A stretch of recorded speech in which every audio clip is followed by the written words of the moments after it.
The word jihad is mentioned in the Quran about 41 times.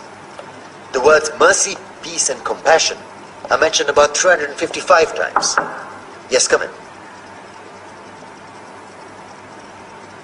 Come on in, Riaz. Sit down, please. Contrary to popular belief in most Western cultures, Islam is a religion that preaches peace and tolerance. Yes, Patricia.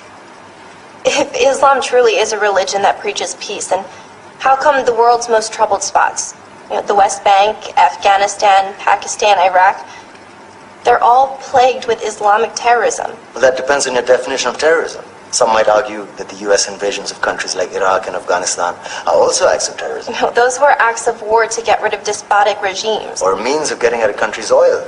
Conspiracy theories. Well, may I? Yes, please. Go ahead, Riaz. Mr. Khan is right. I mean, if we're talking about terrorists, the world's biggest terrorists are the white superpowers. Come on now. No, really, stop and think about it. Explain 9/11. Okay. Do you know how many people died in the Twin Towers strike? Around 3,000. And do you have any idea how many people died in the bombing of Afghanistan? Take a wild guess. More than 15,000 people died. And that's just conservative figures. About 50,000 tons of explosives were dropped on innocent civilians. Men, women, children. Yeah, but that was because of the Taliban.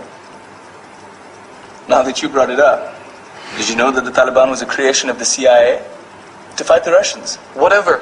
They were still harboring terrorists. Yeah, right. Terrorists that were never found. Just like the weapons of mass destruction that were never found in Iraq. Do you want to get into the death toll in Iraq? 500,000 civilians and counting. And what do Britain and America say when they don't find these weapons? It's simple. They just say sorry. And still refuse to relinquish control of these countries. What are you trying to say? What I'm trying to say is that just because you're American, wear a fancy suit, and call yourself the president, doesn't make you any less of a terrorist. I'm saying that if you don't stop meddling in other people's countries, you will face a backlash. If Muslims like you feel that way, then why don't you get out of our country? We will. As soon as you promise to leave ours.